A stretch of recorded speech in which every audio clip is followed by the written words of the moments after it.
মাঝের গ্রাম জেপিসি পুজো কমিটি এবারে 20 বছরে পদার্পণ করলো। এবারে তার পুজোর থিম দীঘার জগন্নাথ মন্দির, বিশেষ আকর্ষণ আলোকসজ্জা ও প্রতিমা। চলুন শুনে নেব পুজো কমিটির সদস্যরা কি বললেন। আপনারা দেখছেন নিউজ নদিয়া এক্সপ্রেস। চ্যানেলটিকে সাবস্ক্রাইব, লাইক, শেয়ার এবং ফেসবুক পেজটি ফলো করুন। চলুন দেখে নেব সেই ছবি।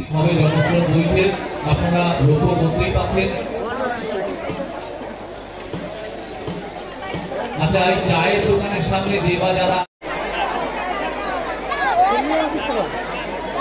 আজকে আমাদের এই 20তম বর্ষে এবং আমাদের এই মঞ্চে আজকে উপস্থিত থাকবে আমাদের জি বাংলা সিরিয়ালের জনপ্রিয় সিরিয়াল, জনপ্রিয় বাংলা সিরিয়াল জগদ্ধাত্রী সিরিয়ালের সেই জগদ্ধাত্রী অঙ্কিতা।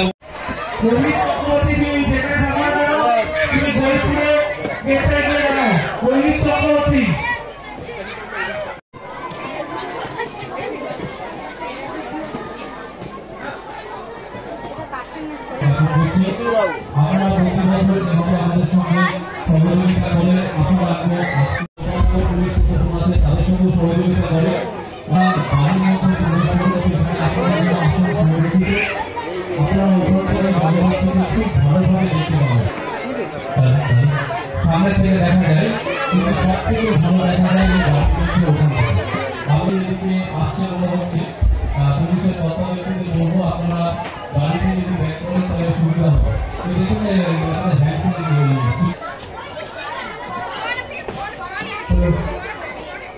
হরিপুরের দিকে যে হরিপুরের দিকে যে ব্যক্তি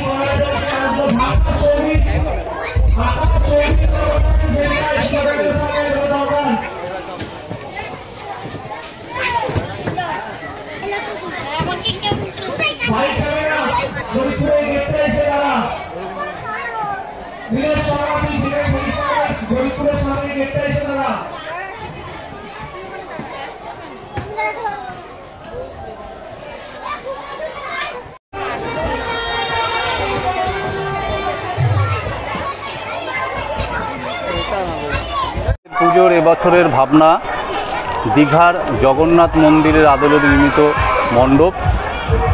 আমরা দীঘার জগন্নাথ মন্দিরের আদলে মণ্ডপটি করার চেষ্টা করেছি। আর এবছর মাতৃ প্রতিমা আমাদের অন্য বছরগুলো, বিগত বছরগুলোতে মাতৃ প্রতিমা থাকে ঢাকের সাজে, সাদার উপরে ঢাকের সাজে থাকে। এবার আমরা একটু মাতৃ প্রতিমাটাকে চেঞ্জ করেছি, ঢাকের সাজই আছে কিন্তু সেটা সোনালি কালারের সুসজ্জিত মাতৃ প্রতিমা আমাদের মধ্যে আছে। আর আলোকসজ্জাতে আমরা পরিবর্তন করেছি।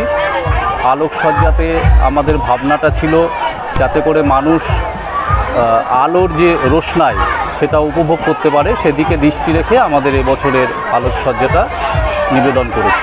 কত বছর পদার্পণ করলো? 20তম বর্ষ। অতিথি হিসেবে আমাদের মধ্যে এসেছিলেন আমাদের সায়নী ঘোষ, সাংসদ, যাদবপুর লোকসভা কেন্দ্র, এবং উপস্থিত ছিলেন আমাদের বর্ণালী দে, নদিয়া জেলা পরিষদের সদস্যা বন্দনা বোস, উপস্থিত ছিলেন রানাঘাট 2 নম্বর পঞ্চায়েত সমিতির সভাপতি আশিস দাস, উপস্থিত ছিলেন আমাদের মাঝের গ্রাম গ্রাম পঞ্চায়েতের প্রধান বলাই পাল, উপস্থিত ছিলেন আমাদের আকাইপুর গ্রাম পঞ্চায়েতের প্রধান, উপস্থিত ছিলেন গোপালনগর থানার ওসি, উপস্থিত ছিলেন কাগনাপুর থানার ওসি, উপস্থিত ছিলেন বিডিও রানাঘাট 2, উপস্থিত ছিলেন অন্যান্য সমস্ত দপ্তরের আধিকারিকরা এবং বিশিষ্ট ব্যক্তিত্বরা যারা আমাদের তরফ থেকে আমন্ত্রিত ছিলেন তারা। পুজোর বাজেট কী রয়েছে? পুজোর বাজেট 10 লাখ। এর মধ্যে দিয়ে মানুষকে কী বার্তা দেবেন? এর মধ্যে দিয়ে আমরা এলাকার মানুষকে, এলাকা এবং এলাকা বহির্ভূত আমাদের আশপাশ অঞ্চলের প্রত্যেকটা মানুষকে আমরা ভ্রাতৃত্বের বন্ধনে আবদ্ধ করতে চাই। কারণ আমাদের এই পুজোটাকে কেন্দ্র করে প্রত্যেকের মনে একটা আলাদা উন্মাদনা থাকে, উদ্দীপনা সৃষ্টি হয়। আমরা প্রত্যেকটা মানুষকে একই ছাদের তলায় আনার চেষ্টা করি, প্রয়াস করি যতটা পারা যায়। দর্শনার্থীদের ভিড় কেমন দেখছেন? দর্শনার্থীদের প্রচুর সমাগম। আপনারা নিশ্চয়ই লক্ষ্য করেছেন যে আজকে কি পরিমাণে ভিড়। এর আগে এর পরেও যথেষ্ট ভিড় থাকবে। তবে এখানে কোনো রকম কোনো সমস্যা হয় না, কারণ দর্শনার্থী যে বা যারা আছে প্রত্যেকেই আন্তরিক, আমাদের সঙ্গে সহযোগিতা করে, প্রত্যেকেই পূজা মণ্ডপে আসে, মাতৃ প্রতিমা দর্শন করে, আমাদের পূজা মণ্ডপ দর্শন করে, আমাদের প্রতিদিন বিভিন্ন ধরনের অনুষ্ঠান থাকে সেগুলো তারা উপভোগ করে, আমাদের সঙ্গে সর্বপ্রকার সহযোগিতা করে।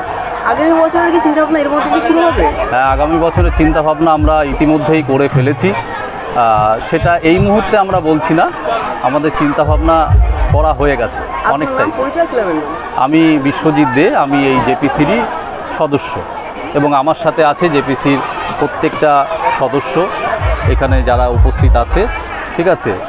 রাম ঘোষ এবছরের পুজো কমিটির কোষাধ্যক্ষ, ঠিক আছে।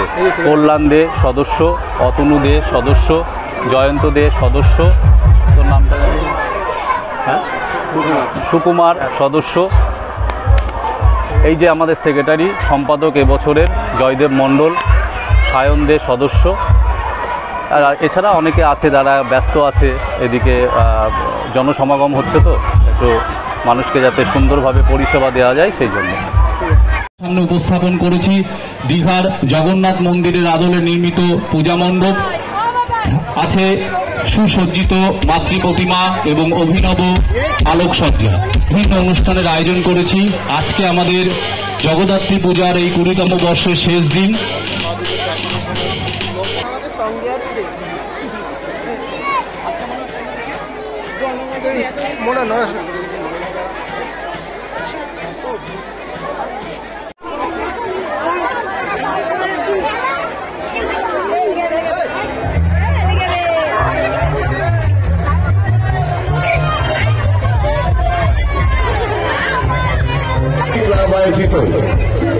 শ্রী শ্রী জগদ্ধাত্রী পূজা উপলক্ষে আজকের সন্ধ্যায়নের অনুষ্ঠান, অর্থাৎ এই বছরের শেষ অনুষ্ঠানের সন্ধ্যায়